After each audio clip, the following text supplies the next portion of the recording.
Good evening, folks. Welcome back to the channel. It's great to see you. It always is. I hope you're doing well. Time for the quarterfinals over in Shanghai. We've got two matches for us to go through today. Two of the best, you may say. Shouldn't take that much time at all. Get your comments in with your predictions. Anything that I'm going for personally will be in that pinned comment. You're more than welcome to take a look at that. Take it if you want. Leave it if you must. It is entirely up to you. The choice is yours. But do like the video. If you be so kind, get yourself subscribed to the channel if you're not already. We're on that road to 3k. We continue to grow each and every day. Get yourself involved. It would be an honour to welcome you to the squad. But very well, folks. Now all that is out the way. Let's get right into it. Straight into business. It's going to be Rune and Vacherot. Should be a decent game. Very interesting to say the least. This will be the first time that these have played one another. If they continue to do what they've been doing all week, I'd say we may just be in for a rather close contest. Maybe a bit closer than what those odds would currently suggest. You've got Rune around 1.3. It's barely 1.3. Quite heavily favoured to get this one done. We'll see how he'll get on the day. I imagine Vacherot will have something to say about that. First of all, tip of the cap to Vacherot. How good's he been? How good has this guy been over in the Shanghai Masters? And who'd have thought? Who'd have thought? Definitely not me. Definitely not me. I don't imagine there would have been many, if any, that had Vacherot getting half the distance. Maybe not even that. Maybe not even that. He had a very tough qualifying. Vacherot, Liam Draxel, all in three. Come through to the main draw. Laszlo Djere, straight sets. Alexander Bublik in three. Thomas Mahach, I don't know what he done to Thomas Mahach, but Thomas Mahach ended up pulling out of that one. And then the game against Talon Griekspoor. Ended up dropping the first set. Has to put in quite the hustle to pull that one back, but pull it back he did. And he remains. He remains and he's got himself into the quarterfinals. And I honestly can't believe it. Prior to Shanghai, this guy had done nothing. Absolutely nothing. Zero joy whatsoever on the main draw. It's pretty much just all been challenges. All challenges, and when he has tried to get to the main draw, he hasn't even got through qualifying. So safe to say this run that he's put in over in Shanghai, very, very unexpected. I'm not against it, I'm all for it. But there was nothing prior to this that would have suggested he was going to do half of what he has managed to do. So fair play. Fair play. I don't want to say a flash in the pan, that shall remain to be seen. We'll see how it continues for the rest of the year and especially starting into next season. But, putting a big statement in like this in the Masters, that is, like I say, it is quite a big statement in it. You can't just do this then disappear. People will expect something from Vacherot now. He's decent as well.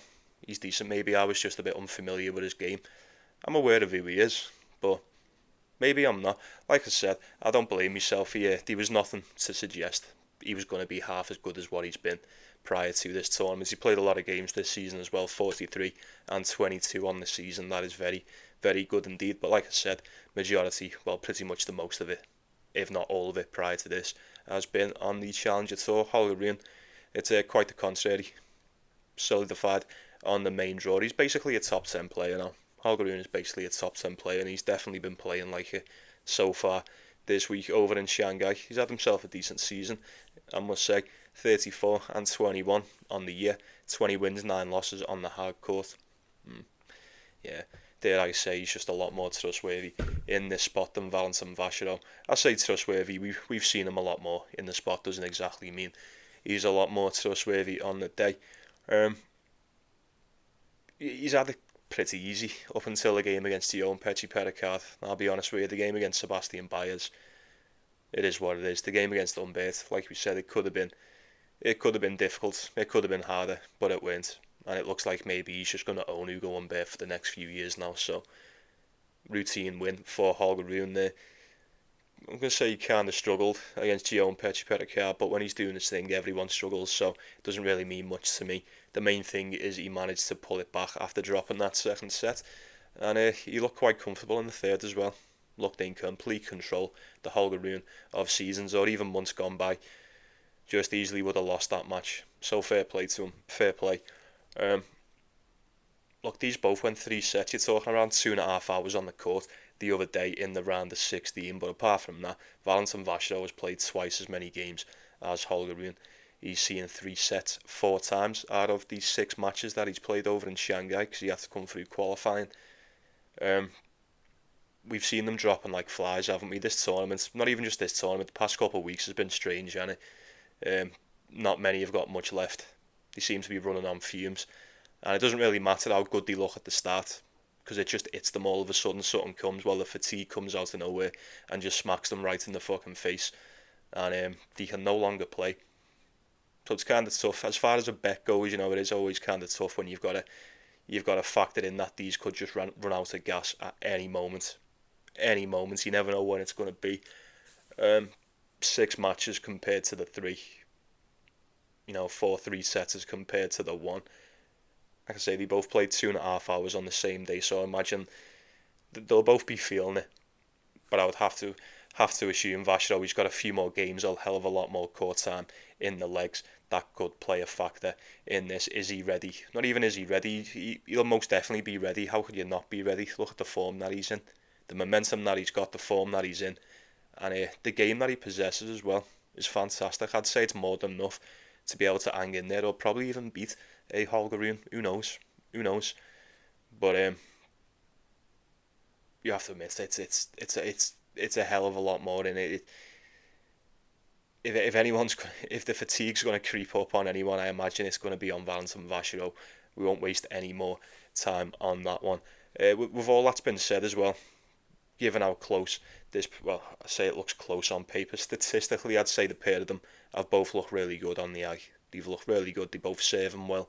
Holger Rune may just have a few more tools in the bag. Like I say, he is essentially a top 10 player. Valentin Vacherot, prior to this tournament, was just outside that top 200. So, and it doesn't matter how good Valentin Vacherot's played either. Alexander Bublik, Thomas Mahac, the game against Griekspoor, and he is still a massive underdog in this, 3.6. 1.3, like I said, for Holger Rune. That is very steep, but that is the price that you're going to have to pay for the Dane today, providing you fancy a piece of him. Probably couldn't talk it off Vacherot. If you want to sprinkle on the dog, he really has been that good. Maybe Holger Rune might just be a bit of a step up for him.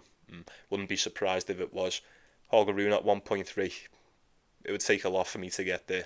I mean, there's only 2 games today, so if you were doing a parlay, I imagine Holger Rune could possibly be on there. I wouldn't blame you if it is. I imagine Holger Rune gets it done. As far as the prediction, I would go with Holger Rune. As far as a bet, like I say, if you want to roll a dice and you go with Valentin Vacherot on the spread maybe, and just bite the bullet, he could win this. He very well could win it. Am I expecting him to? Probably not. We're usually at that point in the tournament now where we see dogs like this. We see these dogs, especially people like Valentin Vacherot, and it's not personal. I'm not putting him down, but he's probably, some may say, for lack of a better phrase, he's got no right being here. Who'd have thought he was going to be here? Not me. But now he's taking on Holger Rune, like I say, top 10 caliber. We'll see what you're made of. We most definitely will. Holger Rune would be the play for me today, folks. I imagine he's going to get that one done. Zizou Bergs, and he's taking on Djokovic. We've got 2 belters today. I'm really looking forward to these quarterfinals that we've got today, folks. Should be interesting indeed. Zizou Bergs, man, how good's he been? We'll get to Djokovic in a minute, but I just want to give a bit of credit to Zizou Bergs. The game against Sebastian Korda, he was a dog in that. Not many people thought he was going to get past first round Korda, but he did with relative ease, straight sets. The game against Casper Ruud, bit tougher. It was a bit of a tougher task. Casper Ruud did pull out of that one, but Zizou Bergs for the most part managed to hold his own in that, and he was a dog once again. And then he played Francisco Cerundolo in the 3rd round. I did not agree with Zizou Bergs being a dog in that one. We missed it. We didn't manage to cover that one, but straight sets as well. Couple of back and forths. But Zizou Bergs as a dog in 2, 3 in a row. And then the game against Gabe Diallo, I thought that was done. I thought it was done, but you know what Kenny Rogers says, you don't count your money when you're sitting at the table. He took that first set and he looked in complete control right until he didn't. Flapped that second set right at the end. And then the 3rd one, I always say it enters God's hands, doesn't it? It went to that tie break. He probably shouldn't have even got to a tie break because he lost the serve. Just about got it back. Sent it to the tie break. Had a couple of match points in there. Easy winners. I mean, listen to me. Easy winners. Would I have made them? Probably not. But for someone the calibre of Gabe Diallo, who's in the top 50, I'm just going to say easy winners. And he shot the pair of them away. Zizou Bergs easily just could have lost that match, and this would have been Diallo and Djokovic, and it probably would have been just as difficult, if I'm being honest with you. But Zizou Bergs remains. He's managing to hang in there. The level does dip. The level does tend to dip throughout these sets. You know, he's never really firing 100% throughout the entirety of the set. He'll break back just when you don't expect him to, and just when it's looking good, it'll go love 15, 30, 40, done. I've said it before, I said it in one of the previous videos, Zizou Bergs, to me, he appears to run on this nervous energy, and when it works in your favour, he looks fantastic, he looks like a top 5, but more often than not, we'll say more often than not, maybe not so much in Shanghai, but especially leading up to Shanghai, post Den Bosch, pre-Shanghai, it ain't really been working for him. More often than not, it's went against them. You get that nervous energy. Games aren't really going how you want them to. You're not really finding your shots. You start searching for winners, and Zizou Bergs, this guy blasts a forehand wide like no other. He really does. This guy finds unforced errors that you never thought were there. But I ain't really seen much of that so far in Shanghai. This is my point. I ain't really seen so much of that.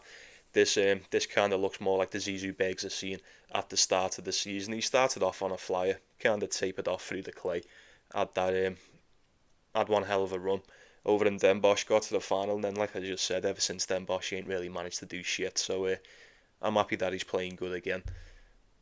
Back to back underdog wins for Zizou Bergs. You've got to feel good about that. Anyone been taking Zizou Bergs all week? We haven't really spoke about it much, have we? Get a big spread for him today. I think I've seen around 4.5 for Zizou Bergs. I'm not too sure. 4.5, 3.5. You'd be lucky. Would you be lucky? You're getting Djokovic around 1.2, 1.25. I imagine that could be possibly 4.5 at a push. I don't know. I'd need to check. If it was 4.5, Zizou Bergs on the spread, that's kind of jumping out to me. But that just seems like a bit of a cop out. Because I'll be honest with you, the game against Marin Cilic, he kept that close. And then the game against Yannick Hanfmann, he kept that close. I thought he was going to beat Djokovic. It looked like he may have done at one point. We said prior to the Djokovic game with Jamie Munar that he's failing to cover his spreads. And even though he dropped another set to Jamie Munar, after dropping one against Yannick Hanfmann, he still did manage to cover that 4.5, only just. I don't know, it's a weird one with Djokovic. I'm kind of hesitant to take him. He's just like vomiting all over the court and that, but he still looks great, and it's still Djokovic. And I've said ever since the start of the channel, you don't get rich betting against Djokovic, you really don't. But at 1.25, I'm expecting him to win.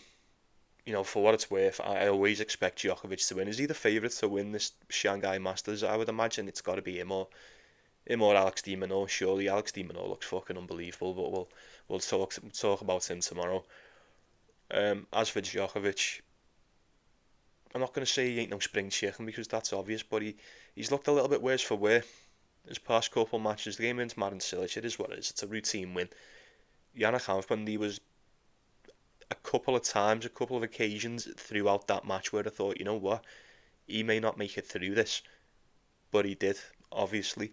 And then same with the game against Jamie Munar, he looked in complete control, and then I thought, you know what, he's looking a bit worse for wear here. I thought, you know what, if this continues the way it's going right now, he may just lose this one. But no, come back 6-2. Happy days. He'll be rather thrilled with that. Is he ready to do it again, if need be, against Zizou Bergs? Probably. Like, look, it's fucking Djokovic, I mean, what do you want me to say? We've probably been watching this guy for how long now? Some of you's probably been watching him since he started on the tour. Don't know how long ago that would have been, but that's neither here nor there.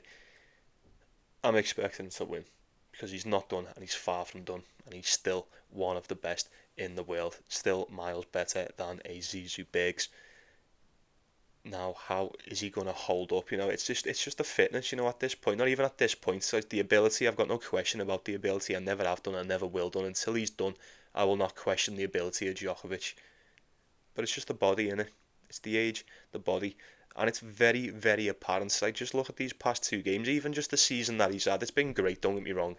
I'm not saying he hasn't. He's had a fantastic season, 34-11. You know, even at this stage in your career, that's unbelievable. That's unbelievable. 20 wins, 6 losses on the hard court. He is still miles better than pretty much everyone else. He really is. But some of these games, man, not only just in Shanghai, some of these games that we've seen this season, they've been a bit too close, haven't they? Been a bit close for comfort. Considering, you know, prior to the match, you think Djokovic, you just look at his name and go, yeah, he's going to win. He's going to win. However he decides to go about his business is up to him, but you do expect a win. As far as a bet goes, I probably wouldn't be surprised to see Bergs just sort of maybe keep this one close. Just when you think he might not, you know, Korda, Rune, Cerundolo, Diallo, now he plays Djokovic and you go, oh yeah, definitely not. This is it, it's time to go for Bergs. He may just surprise you. And Djokovic may be in no state to try and just go all out and fucking kill himself for this one, I don't know. But he may need to. He may need to, you know. It's not going to be ideal, obviously, because there's still going to be games to play. I imagine Djokovic is the rightful favourite to wrap this one up, but he has got to get past Bergs by hook or by crook. It's just how do you want to do it? How do you want to do it? I imagine the run that Bergs is on at the moment, he will more than fancy himself in a matchup like this. I feel like, you know, if Bergs has watched that match with Djokovic against Yami Muna, seen the results against Jana Hanfman, like me, I imagine he'll be sitting there going, you know what? The way I'm playing at the moment, I fancy I can give a good fucking go at this guy. Like I said, Djokovic, he didn't kill himself off in the last two games, but if anyone's going to do it, it's going to be him. Just like the first match, as far as the prediction goes, it would be Djokovic to get it done, as it would be, and it always has been, pretty much every single time we talk about him. As far as a bet, if you can get 4.5 for Bergs, I probably couldn't talk you off taking that. He's dropped a set to Munar. He's dropped a set to Hanfman. I think Bergs is playing just as good. Let's be honest. I think Bergs are playing a hell of a lot better than Jamie Munar this week and Jana Hanfman. That's just food for thought. It's just food for thought. You do with that what you will. I wish you the best of luck as again. Another day in the bag. I do apologise. I have missed a couple of days this week, as you very well know. That is most definitely not like me. Just had a couple of things to do. But I do appreciate you stopping by, and as always, I appreciate you watching the show. Make sure you like and subscribe before you go, and I'd appreciate that too. But I'll be seeing you around. You take it easy, you take care of yourselves, and you take care of one another. It's the most important thing. Let me know what you're going for. Share with the group, get yourself involved, don't be shy. And I'm taking will be in that pinned comment to do with that what you will. Very well then. Best of luck to you. Have yourself a good day. However you decide to go about your business. Enjoy the matches today, folks, and I'll see you tomorrow.